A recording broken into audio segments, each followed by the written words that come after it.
As lawmakers head back to Olympia for 2025, the projection is that Washington will be short billions of dollars to operate in the coming year. So where's the money going to come from? Some lawmakers say the government needs to be smarter about how they spend taxpayer dollars, while others say more taxes could be the answer. Democrats expanding their power statewide following November's election.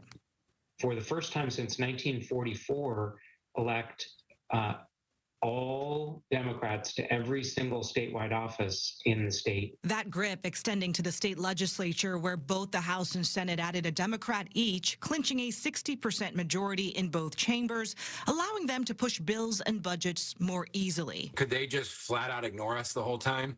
Absolutely.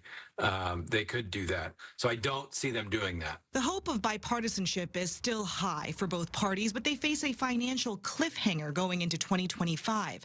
Governor Inslee is about to depart office, leaving up to a $12 billion budget deficit projected over the next 4 years. This week, Inslee issued a hiring freeze on non-essential positions and curbed spending. Well, unfortunately, it may be closer to 14 in the operating budget over 4 years, and an additional $8 billion of shortfall in the transportation budget that we're going to be wrestling with. So it's a significant problem. Peterson, an 18-year veteran of the legislature, is now the Senate Majority Leader going into the upcoming session.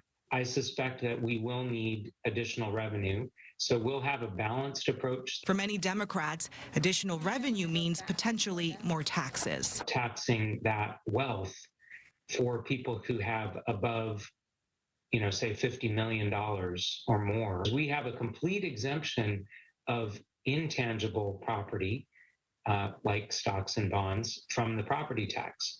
So that's something worth considering. The idea of a wealth tax isn't new. Last year, a Senate version of one bill had 19 senators sponsoring it.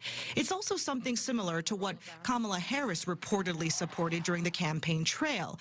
But Representative Chris Corey calling the measure, quote, an insane idea. He says taxing stocks every year that fluctuates in value makes no sense. Corey says taxing items before they are even sold, essentially taxing unrealized gains, would drive innovators and investors out of Washington long term. But Peterson says there is a clear appetite by Washingtonians to tax the ultra-rich. He points to voters refusing to support Initiative 2109, which would have killed the 7% capital gains tax in our state. And supported additional taxes to pay for more robust services. Opposite spectrum on taxes, but they do agree on some key priorities like funding schools, lowering housing costs, and hiring more police officers.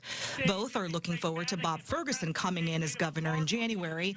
In fact, Corey says Ferguson's campaign promises to spend millions to hire more officers and to get diesel ferries on the water to combat long wait times for passengers, were something Republicans tried to pass last year. You want to talk about a group tax when those things came out as policy proposals from Bob Ferguson, and we were like, hey, look, there's our ideas. So part of that is going to be working with the new governor and holding his feet to the fire to these campaign promises he made, because a lot of them we agree with.